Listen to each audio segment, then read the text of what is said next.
All right, and all right, here is the second prompt. We didn't really have a chance to do the whole thing, but here is, this one was the last time you did something, and so here's my prompt for that one, what I came up with. The last time I wrote anything other than poetry was before the quarantine. The commission locked down the pencils and notebooks. They claimed they were the cause of the disease. I scratched couplets throughout the town, under bridges, in dark alleys, in the dead of night. The poets will lead a rebellion and conquer the commission. That was my other start of a partner poem. Oh, just getting a lot. I like it. All right. Did I get them all? All right. Let's go, Brittany. Brittany, you are up. So welcome. All right. Well, what an honor to kick off the first official spilled ink I've been to in a while.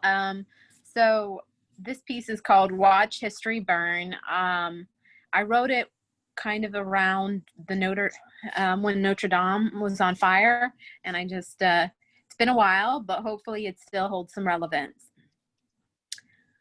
Watery droplets hung in the corner of my eyes as I watched history burn. The spire of Notre Dame was becoming one with fire. Smoke engulfed Paris in a kind of devastating beauty. I asked myself why I felt sadness over a place I never visited. The easy answer was, the destruction of something sacred and irreplaceable is a tragedy. The deeper question is, if the destruction of the sacred and irreplaceable is tragic, why don't we still shed tears over the blood-stained prairies where we slaughtered each other, the indigenous people and the immigrants? Why isn't there mourning over the morning the first slave ship arrived from Africa and people were sold like chattel? Why don't we still dress in black over the lynchings of our freed brothers and sisters? Why isn't there action in our government to come up with solutions for mass shootings, mass incarceration, and massive inequities? Maybe if we imbued human life with the holy and sacred, we would care more about war-torn Syria than when a building burned to ashes. The question is not why Notre Dame mattered, but why symbols of humanity matter more to us than actual humanity. Very good. Fantastic. Nicely done. Oh, do you have another? Yeah, I have another one. Oh, and... so relevant. Thank you for that. Oh, Yeah, that was good. To the point. The other piece is called Shun. It's just going to take me a minute to bring it up.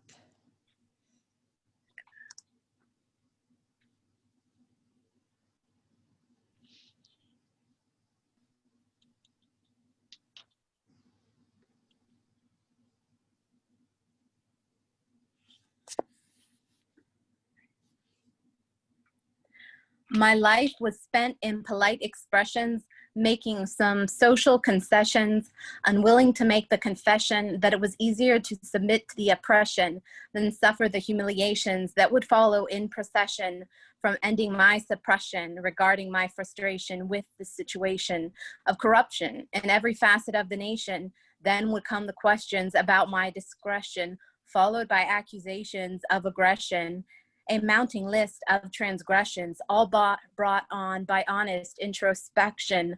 Maybe I was better off in depression than when I went on my digression of completely honest self-expression. Wow, nice. Fantastic. Thank you very much, Brittany. I appreciate that. Wow, nicely done.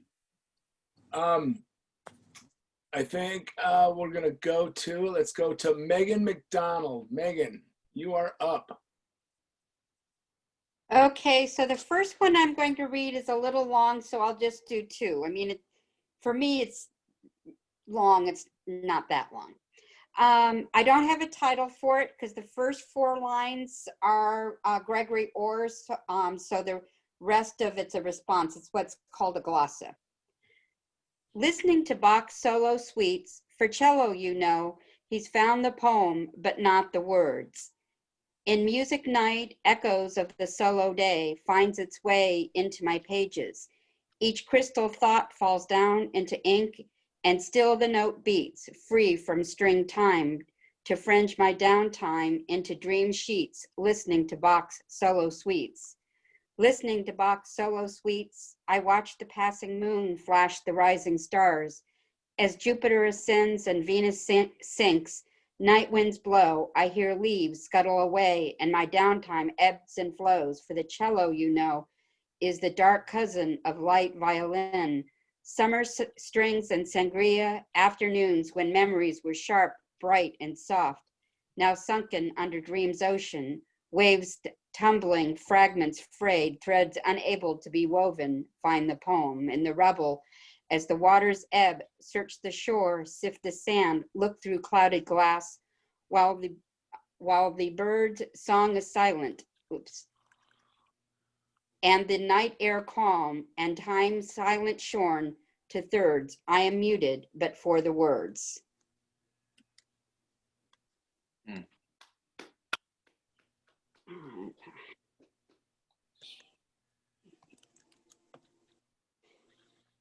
Okay, so the second one is titled Ellis. Through steel-framed memory, I walk into the path of history. Brick and mortar can be caulked, but memory loss shades the history of our heritage in fading pastel. We know you came from Ireland, but not when. Now no one can tell me the songs of Erie. I know the other side is Highland, but nothing else remains. Ellis Island calls, but I cannot trace the way through the names and legends, and you remain faceless. Thank you. I like those, Megan. They're different. You usually like write different ones that are like silly or funny, but these were very serious for you. I like them. Oftentimes when I'm in a mixed group with people that aren't poetry, I usually find my lighter ones, but I have a mix. Yeah. Thank you. That I know, she does. All right, let's go. I'm gonna go, instead of across tonight, I will go down. So that goes Hiram, Larew, you are up. Okie dokie. So the first piece is in homage to one of my grandfathers. It's titled Cigar. It's clear to me now as eggs next to twine, clear as 6 is to 5. I know exactly what he thought back then at his age, clear as close shaving, because I have his feet. Moreover, of late, something from then keeps whispering to me like soap lather on a shoulder. It isn't him exactly. It couldn't be. But it's saying up close to go further. I remember deep weeds at the faucet, hay sacks in the back, and a hillside hardly belonging. But more than anything, there were my arms like string beans that weren't good for much, he surely thought, except his future. Something about me made him cough. If I do anything now, it's because he said so little. The surest sign of strength is quiet, coming up the steps and looking at me. And the second poem I wrote this spring in kind of, I don't know, I say it this way, I'm not sure it's the best way to say it, but kind of in giddy celebration of springtime. It's titled Spilling Wings. Say I to you, these sprigs of you, grass blue and moved to trilling, a sound anew and brought before to only just this once. Say I to you for beams and true, like birds that flew towards only one more once, or through an open reaching.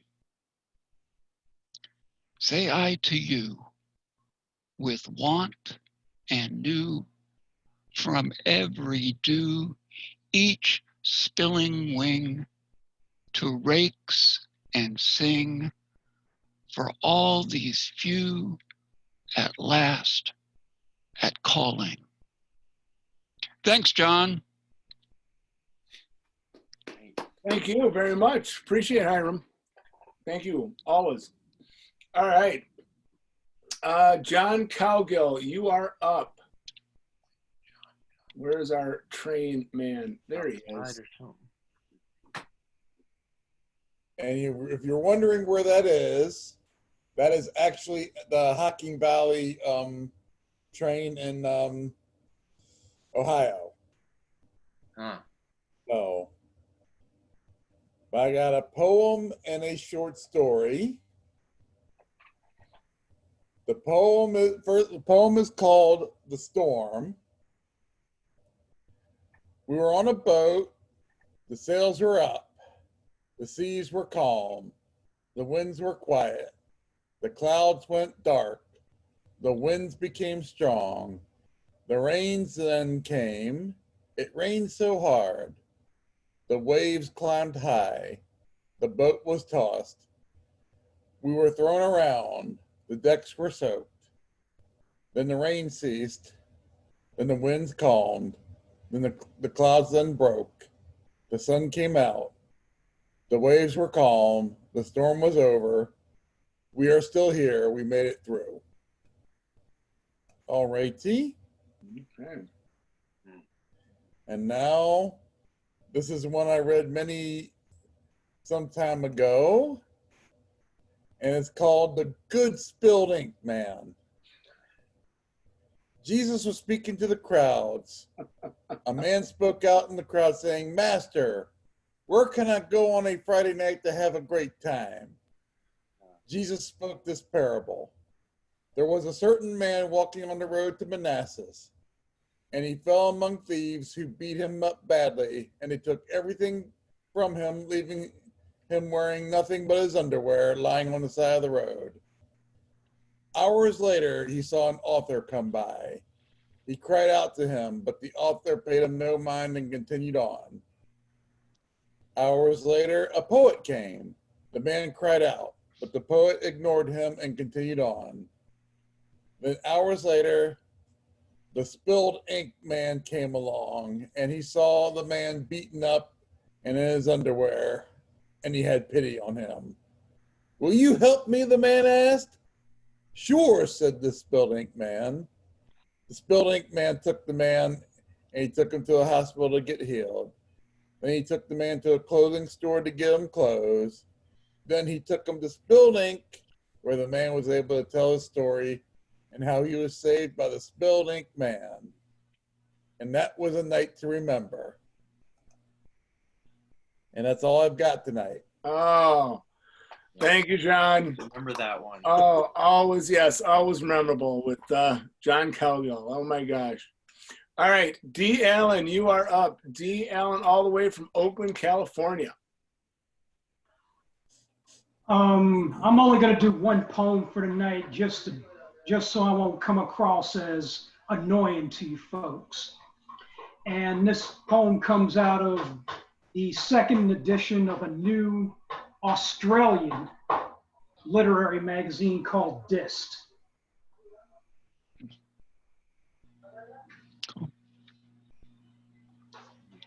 And this poem happens to be my response to California Governor Gavin Newsom's statewide stay-at-home order during the early days of the pandemic in March. This is called The Shut Down. The shut-locked door stands between me and the disaster outside I cannot see, having no effect on animals in the least. It chooses to pounce on human beast. Streets nearly empty, cars and buses free to roam. Shelter from disaster is easy to find inside my own home. Libraries remain closed. Restaurants will not serve. Rectangular wood on hinges will help me bend a curve. Flattened for a longer, robust life beyond respirator mask, and hands covered in latex, no telling how long this infection lasts. While the most foolhardy fall to the flow, safety is mine, sequestered behind the shut-locked door. And that poem was called The Shut Door, which is in the pages of disc number 2, a new Australian literary magazine. From this computer mic to your ears, I'm D. Allen. Thanks for listening. Thanks, D. Appreciate it. Katherine Gotthardt, you are up. Katherine, take it away. All right. Okay, this first one is called Viable. It's the connotation that matters. Something feasible turned preferable, enhanced commodity made critical, spun up in significance. Passing is more important than it is. You see it in online ads, these viable options, leather seats that heat, easy clean granite countertops, or waterfront property that perks, streaming us a longing, spies invited in.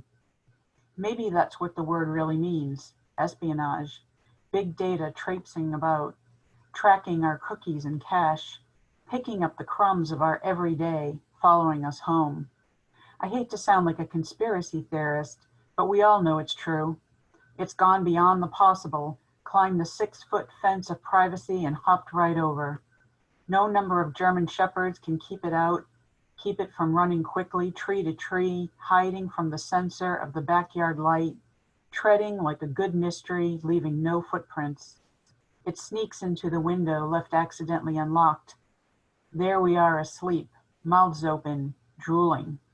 And there's our wallet on the nightstand, a few stray coins on the floor.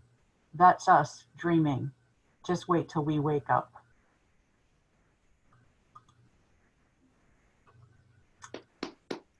Thank you. And this next one is called Hotel. I'm thinking of those who blister beneath bland words, boil at banal exposure to something so simple, so downright alkaline the rest of the world wonders what's wrong.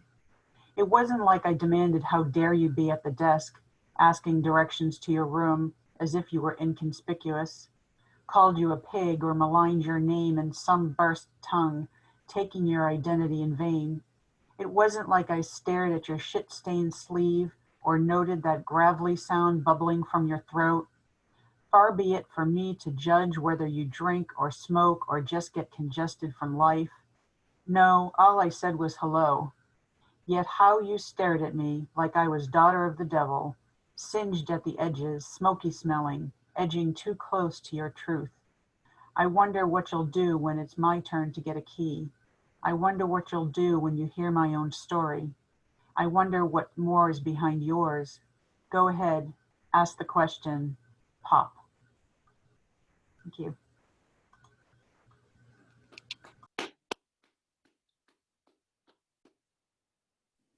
All right. Moving to Alice just joined us. I had to send her the link again, but she has made it. All right, we're going to go down to Robert. Robert Fleming, you are up. Good evening. I'm from Delaware. I'm going to first read a flash fiction piece I wrote today. It's 145 words. Leaving the shower. A man is looking over my shoulder to see what I'm doing. Didn't see any man at the Bates Motel this afternoon except the desk clerk. What is his name? Norman. No, Norm. Such a nice man. A woman? Looks like a dress and gray hair. probably here to drop off fresh towels. So long since I've had company in a bathroom. So nice. Through the droplets on the shower curtain, she is holding a wooden handle. The ceiling light reflects on something silver, probably cleaning the mirror above the sink. When I was a girl, my sister came into the bathroom when I was in the shower. I'm naked, I said. Sister said, we're both girls. The silver is closer to the shower curtain. The ceiling light flickers. What can it be? I'm such a fraidy cat. It's a ...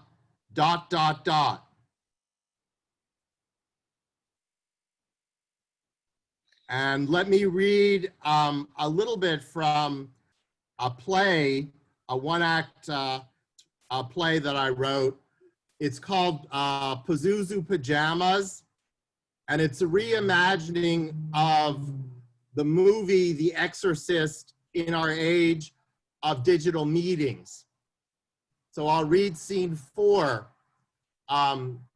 McNeil is the mother in the play. Mrs. McNeil, digital gardening meeting. Father, love gardening. Mrs. McNeil, Father, is it possible? Father, faith. Mrs. McNeil, can a Zoom meeting be possessed? Father, church, no possession. Mrs. McNeil, Father, my Zoom meeting is possessed. Father, flowers need water. Mrs. McNeil, will you attend my meeting? Father, as a psychiatrist. Mrs. McNeil, no, a priest. Father, yes. That's it. That's scene 4. I loved it. Thank you. Thank you, Robert. Much appreciated. I have, now, this one is new, so I might get the name wrong. It's the Poet and Muses that I see on my screen. It's either, I want to say Imogen or Imogen, one of the two. I could even have it wrong. So are you there? Hello? There he is. It's Imogen, yes. Imogen, there you are. All right, I believe a first timer, so I'm looking forward to this. Yay. So I have 2 pieces. One is a poem. Another is sort of an open letter, sort of. The poem is called a love letter from a grateful migrant. Since birth, I felt unwanted. Sorry, let me just start again. I have too many things open.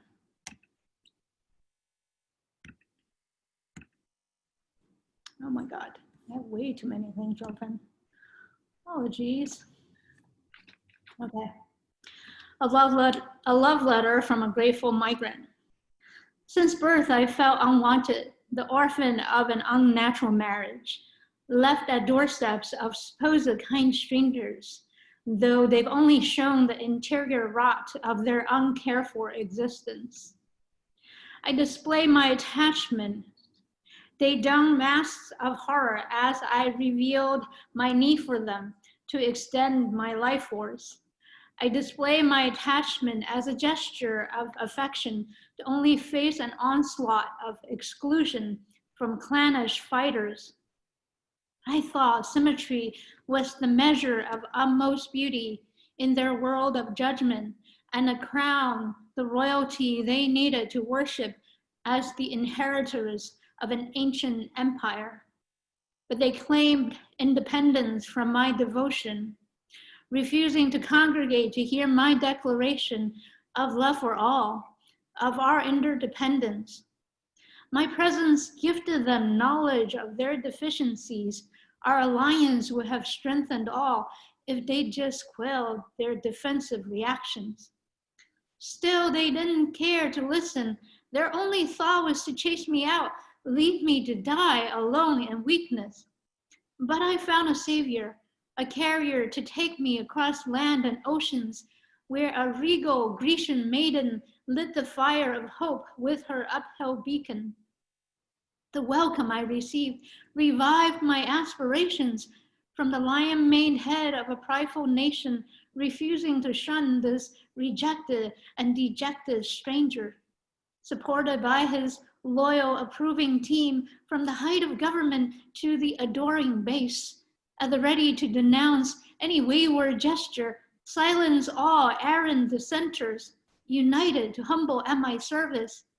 I knew then that the mythical Elysium exists here, O land of the free, whose brave souls willingly embrace me, gather at my hailing, issuing naysayers, renouncing so-called experts, assembling the children to come unto me, keeping faith with the unseen that brings power unrestrained, just like me, oh my kindred.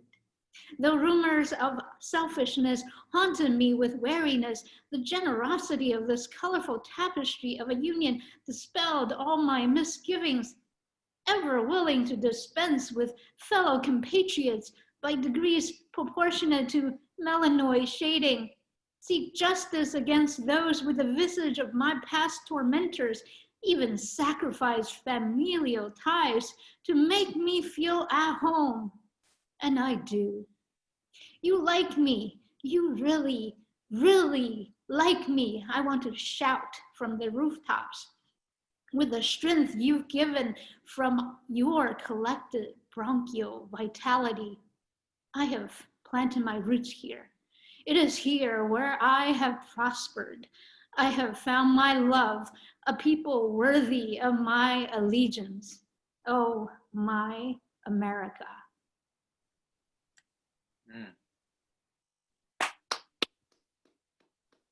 The second. Right. Thank you. All right, one, you have another. Good. Yeah. Do I have enough time? Go ahead. Okay, great. So this is sort of an open letter, sort of. I don't know how to describe it. It's called Mass Resignation letter from the Caricatures of Extinction Trigger DJT. Effective immediately, after much reflection, we have decided that our services have not only become superfluous, they have also been co-opted for perverse ambitions. Contrary to the purposes we set out to achieve, we have come to the realization that our presence has in fact become an ego-stroking vehicle for one extinction trigger, DJT. Clearly, any attention will do for the dude.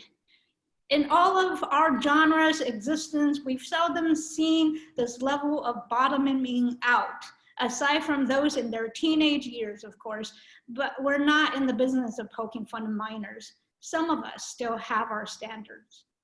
We must admit, we're at a loss for words to exaggerate his already outlandish behavior. He has clearly adopted the if you can't beat them, join them strategy. Since we cannot shame the shameless, we have decided to put our time and energy to better use. For starters, smell the salt-laced air of a calming seaside before Agent Orange-aided climate change takes that little pleasure away as well. As you can probably tell, we've been under tremendous strain from this unforeseen competition. Sometimes you just have to admit that you're in over your head. We imagine you didn't expect this level of candor from a group that lives for hyperbole. But if pivoting works for that guy, we figure we might as well give it a try ourselves. Goodness knows, plain honesty is a space that desperately needs some replenishment and reinforcement. So if you must know, that's where we foresee our next career move, after taking a much needed and sought after break, of course. Wishing you all our best. We all gonna need it. The Caricatures of Extinction Trigger DJT. Thank you for joining us tonight. Imogen, where are you calling us in from? I can't unfortunately tell you. Oh, That's okay. why I'm wearing this. Oh, okay. Now everybody switched on my screen, so I'm gonna go over. Diane Wilbon Parks, are you still there?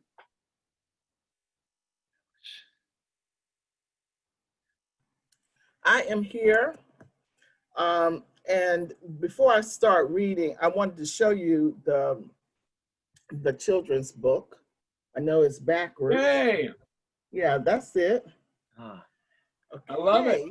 Thank you. Thank you. One day we're gonna Okay. have to read that. Yes. So I'm going to read this poem. It's called Awakened. And this poem is short, but this is a poem when I went to the plantation at Woodlawn. I guess I have never visited a plantation before. I'm from Georgia, and I see cotton fields when I'm driving to Georgia, but I just have never really visited. But I had the opportunity to do that. And so this is what is coming out of me. So I've written a lot of poems, but this one I haven't read many times. So it's called Awaken. The most prevalent part of my awakening is knowing that you were here. You walked along these dark blue trails, dragged hope and a heap of bones under an indigo moon. Your shoeless feet, wild and bruised, wrote biographies only known to the next. In the deep, rich soils of the Tucson River, along the fluted edge of night, I can only imagine and only place a frame around this poem, but not the story. I struggle to write what is missing. What brings me into this reality is every desperate breath, crawling along the embankment of struggle, trying to find hope in grief and some sense of freedom in the dust that suffocates the living. Your enslavement rises through burnt red suns to fill this hole. Tell some truths, but it is only a thread drifting into embered flames. I stopped and started typing backwards with an ache that pushed tears onto a keyboard, wailing inwardly as I looked for you along the dark blue trails, dragging hope in this heap of skin and bones under these blue skies, with wild feet awaken to interpret more than a frame, more than this poem, but your story. And from there, I will read Paper Lion. I see the bright ones, open-eyed, ready to gaze into the world with every part of hope bellowing in air, with every string that falls into knitting. Take your place. Take your dreams and swing them over your shoulders across America, across Europe, into Africa, into India and Asia. Leave your mulong tees and tall scarves that drift into yonder, into fields of yarrow, where paper lions sweep moons. Take your starts and your stops and push them into right now and into doing. Roll your big, tall heads back inside of nose and the places you were told that there is no room for you here. No space here. Either the door was too tall, too short, too narrow, too heavy for you to open. Walk through them, run through them, slide through them like paper. Fold yourself in half into your now with the thundering roar of a caged lion. Break free like paper. Take your reign. This is your time. Thank you. Oh, nice. Thank you. That was wonderful. Thank you very much. All right. I know that you guys keep moving, and I don't want to forget her. So, Sylvia, Lady Di, you're going to be up. So, take it away. Okay. Thank you so much. Let me see. Okay. Blood is thicker than mud. Great granddad and grandmother told us long time ago. Mom, dad reminded us through years too. This above all, to thy own self be true. We say it to each other. All we really have is one another. Your life water and mine flow from same veins, like a Girl Scouts pack, like a pen pal's prick, like a woman perpetually stick together thing. Until the end of time, no matter what, we may not always agree. At the very least, we can come to the meeting at the round table. In conversation, let us reconcile for peace. Forever and always, you will be mine. Dear sister of mine, the sun will forever shine. Is there really a pot of gold at rainbow's end? Remember how we said through thick and thin, we would always be friends? Remember we would dress alike? I know you cannot forget our Supremes Act. Some things are just too fun not to treasure. We need to stick together beyond measure. Join in with a strong union and not go astray. I will continue to pray these troubles away. One day, one mighty fine day, this too shall pass. There's no way this madness will last. We will come around with forgiveness, kisses, and hugs. We will remember our ancestors' words. Blood is thicker than mud. And my second poem is Westward Blown. Seasonal change occurs.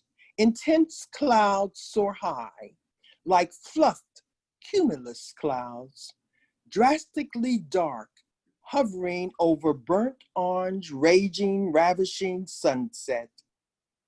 Dusty moon sun rushes in way past noon.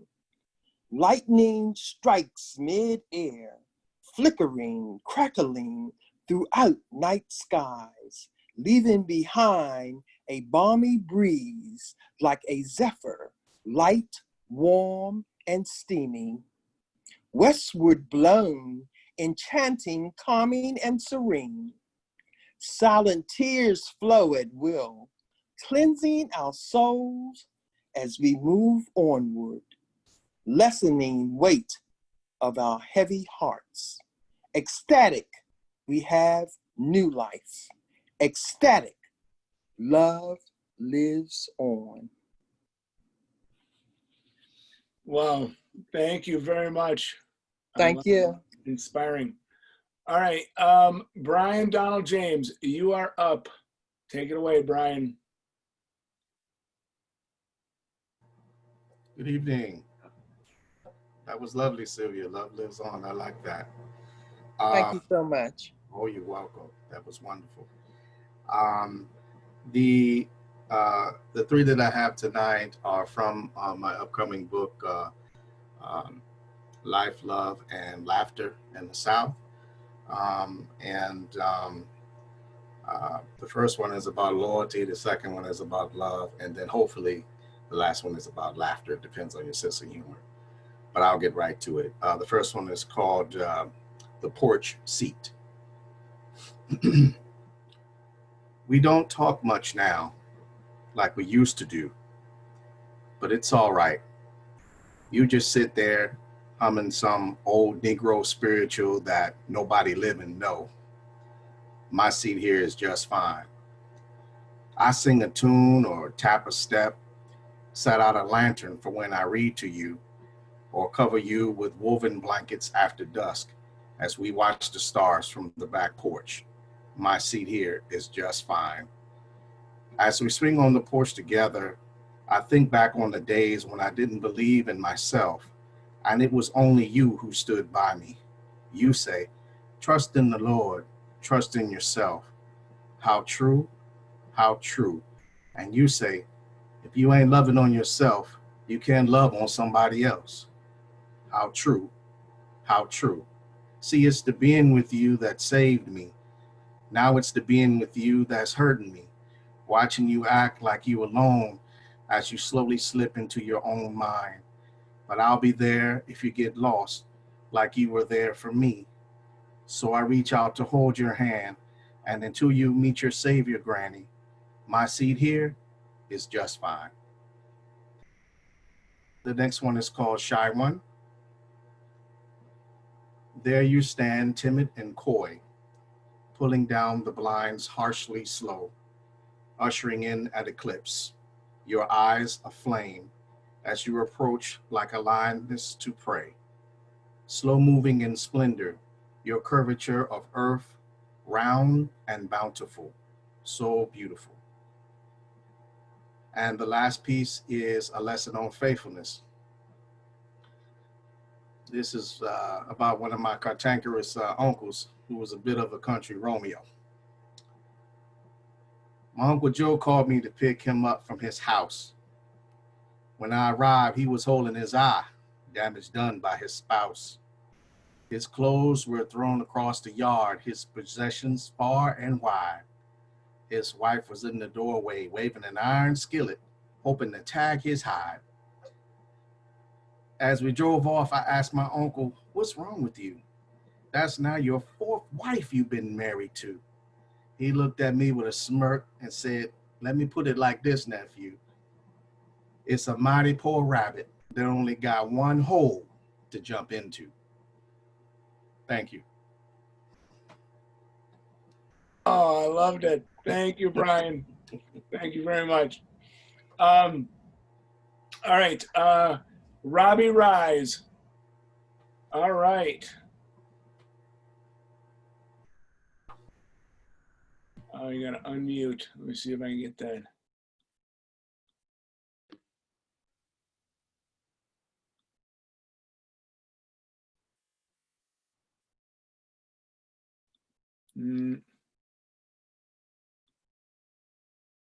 All right. Robbie, we'll get back to you. We'll figure it out. Oh, here, bud. Here, can you hear me? Gotcha. Sorry, yeah, it was this mute thing. No worries. Hey, everybody, I'm Robbie, aka Rambling Rise, like Rise to the Challenge, Rise. These are two road poems. I'm going to take a break from the hiking poetry tonight, but got a lot of other poems, so I'm going to just do these two. This first one's about a trip. I drove up to Boston with my friend, my early 20s. It was just a kind of an impractical adventure. Here goes. Beatniks in Boston. It was the world's biggest whim. Someone who had sense would have never listened to him. The McNally map in the looniest lark. So, somewhere in the Virginia suburbs, we decided to drive to that colonial city simply because we had never been there before. New England was novel, but first a parking ticket in Baltimore. A pile of those I've had to pay. Moving through Maryland, Pennsylvania, New Jersey, and New York, we eventually crossed into Connecticut, then Concord, escaping the interstate, neurotic 95, wading in Walden Pond made Massachusetts come alive, with the glimmering blue of Thoreau's green woods, to imagine that his hut had here once stood. The storybook roads sauntered by Hanselian homes, quaint cottages, leading us to those cobblestone streets where we biked, lost across Harvard bricks, the ivy alley where a Cambridge clock still ticks. We reflected on 17th and 18th century rain, walking and wandering every kind of avenue and snoozing in Alewave's subway garage. 5 days of freedom, 500 miles north. $1,000 disappeared, some bad sprinkled in the good. But why should I whine? For sailors on the Charles River sent me only a sunny skyline.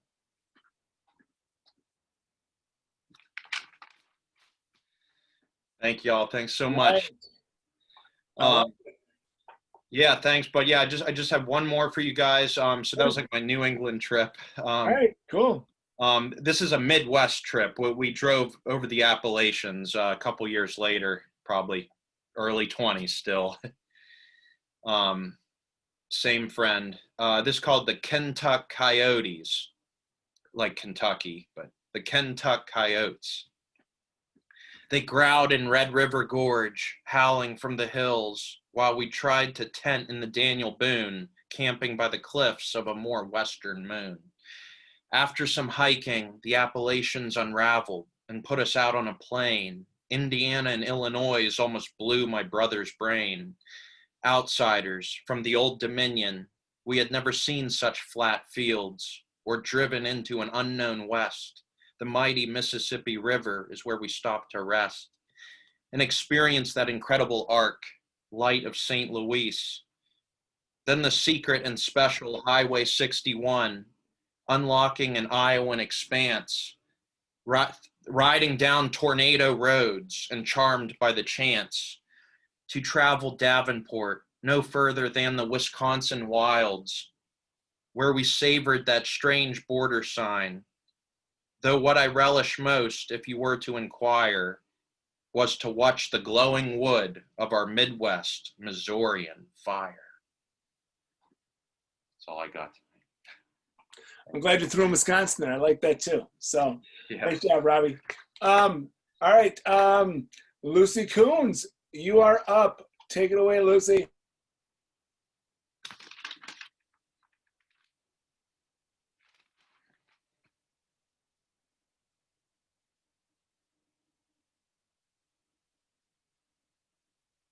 You're still muted. Oh, it's got to get on. There you go. Okay. There you are. Good. So this poem is a play on words, the title, which is Fox Populi, ? And I hope that it's not too cryptic. It's only 4 stanzas. With a placid gaze of blue eyes on black, an age-spotted hand clicks into colossal disasters. Lazy boy idle while vultures install puppets to suck us dry. Reducing childlike scrawl to a cul-de-sac smile, vixens sow a foreign mission's seeds. Pandering illusions, polarizing minds, the stylus's inky march triggers a vindicated armchair warrior.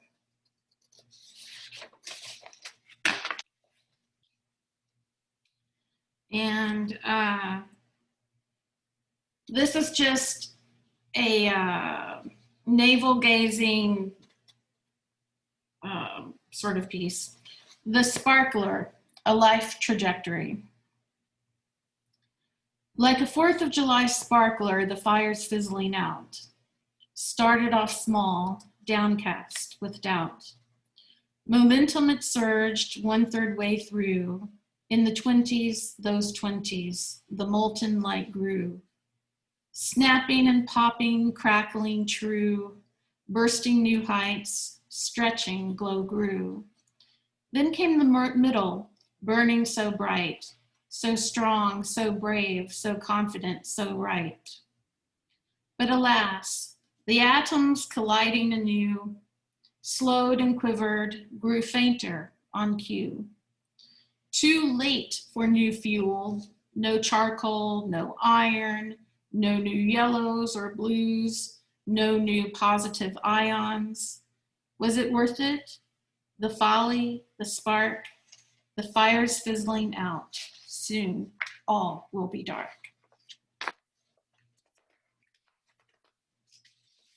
Thank you. All right, Lesley Tyson, you are up.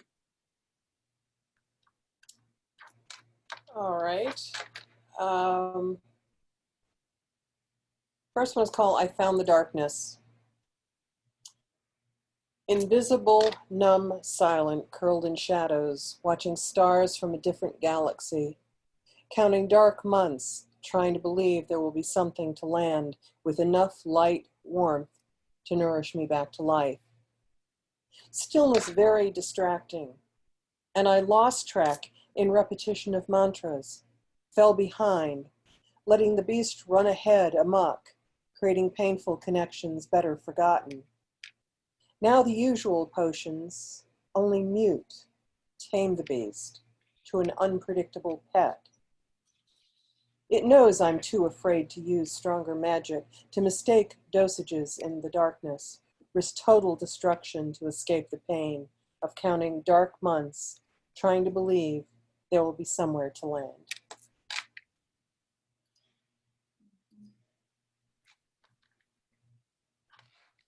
And this next one, I took part in Local Gem's 15-day challenge. And this is from one of their prompts, What Melted Ice Reveals. In self-defense, I encased my heart in frozen elements, without reference to temperature. The natural friction of time creates heat, softening edges, introducing cracks where newly thawed liquids erode surfaces to reveal shadows of bruises deep within. Under expanding warmth of living, structures soften, relax their guard. Liquids evaporate in hope and forgetfulness to reveal a battered, scarred organ that learns to breathe again. To expand, smoothing irregularities and injuries in warmth of memories floating. A cloud understands there is no fear in dissolution.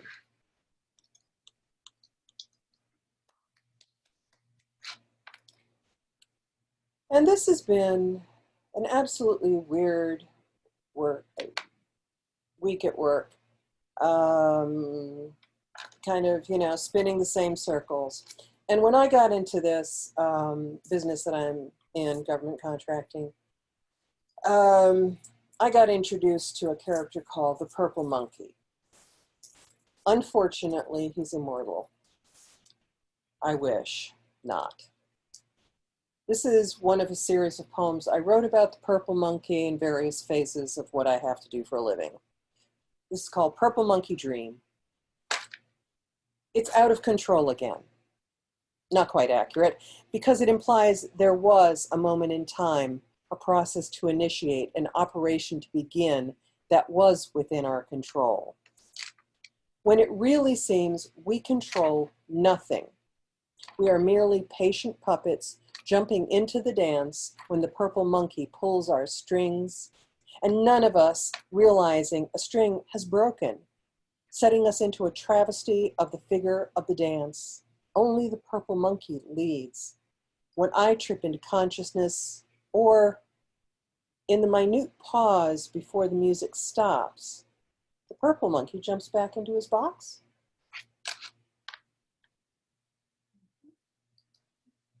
Oh, I love it. Thank you, Lesley. I love that last one. That was awesome. Kimberly Ray, you are up. Hi, everybody. Yes, hello. I've got three new poems. The first one is called The Process of Becoming. Peel back the layers when you share the process to the end result. You let me in, and I mistook the meaning of a subtle sign that you let me into a sacred space, seeing what makes you tick. A subtle hand holding, but my dizzy head was lost in lust. What else could I trust? But we became kindred spirits, longing, connecting, becoming. Walk me back through your streets, your hidden alleyways. I'll hold my assumptions, my jealousies, my interpretations of your fantasies. I want to become what we were becoming. The next one is no return address. Sew my eyes shut, tape my mouth closed, board me up in a box and send me off. Attach the postage, drop me off at the post. Don't open until I see you there. And I hear you say, my love. And I feel you next to my warm skin. Until then, leave me here. The last one is called Where Does It Hurt? And trigger warning, it's about depression. Some of us go through it more often than others, so this one came up to me this week. It's a walking numbness, a dull pain that sometimes presents itself in waves. It slowly builds, and one day, every few weeks, it explodes. I can't bring myself out of bed. The rolling tears subside only for a moment, only to build again and again. The world outside and the family inside don't exist, only what's happening right here. Only this pillow, only this blanket, only the thoughts of love so far away, always out of reach. You should call someone, snap out of it, they say, but you don't. They say to dig deep to find the root of the pain. Where does it hurt? When did it start? Is it constant? Does it hurt when you hold your body in such a position? Does it hurt when you turn your insides out? Do you cover your pain with a smile and I'm fine? Does it ceaselessly carry weight under your eyelids? Does it pull on you with every chance, every second of the day? Does it numb you from climbing out of bed? Do you answer yes to every survey question regarding depression? And if yes, please proceed to your nearest healthcare provider immediately. But isn't it all just a sham, a system to pop more pills, to pour money into pharmaceutical companies, to keep you addicted to a drug that causes side effects, and more pills to alleviate such effects?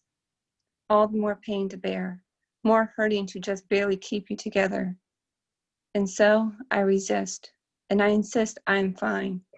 It's only a bad day. It will pass until the next set of waves crash. Thanks. Thank you, Kimberly. Michael Crowley. We might get some singing tonight, I hope. Unfortunately, no, there's no singing tonight. Okay. All right, I'm going to start out with my COVID poem called Distance.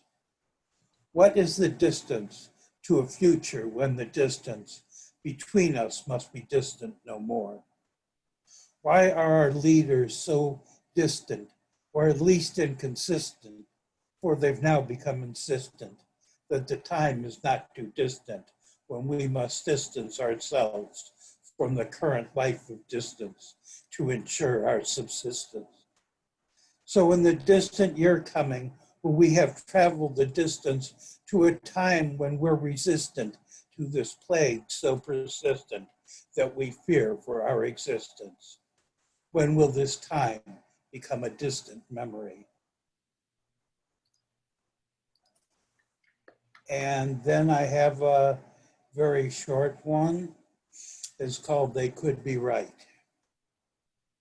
They could be right, I just don't know.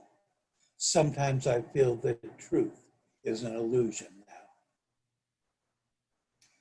And I am working, still in the planning stages, of a novel about the interdimensional taxi driver. And I've already, some of these things are not relevant to it anymore. But anyway, this is, it starts out with, I guess it's called an epigram. Life is a war between worry and fun. Sometimes you just have to consist. Colton Bankston from Sing Along with the Porpoise. Jace told me the story of how he died one day when we were both in a dimension which simulates insanity. I try to go there at least once every few months. Jace goes a little more often. It keeps us real. It started with a girl. Jace never cared much for money, much less power. So what else would it start with? He met her in a dimension where purple dominated the sky, and the color we called slurn was the only acceptable color for peonies, the local form of currency. Her name was Suk Ling. She was young for her age. She had dyed her hair slurn in hope of endearing herself with the local gentry, but they found out that they preferred to quaff in the color carkle. She was so humiliated, she ate a pickle in public to show her heartfelt remorse. She had come there in search of a prized relic that had been stolen many eons prior from her not-so-great great-great-uncle, Peekaboo Wartbottom III. It was called the Thimble of Chutzpah.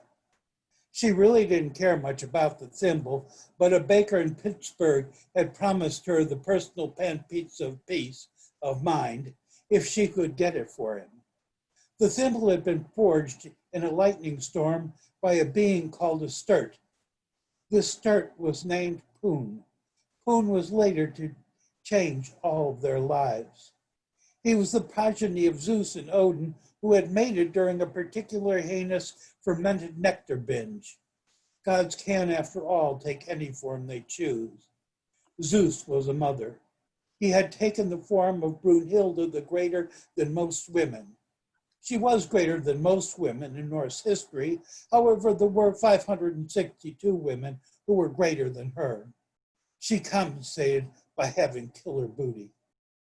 The thimble was made from a substance stolen from the inside of a black hole.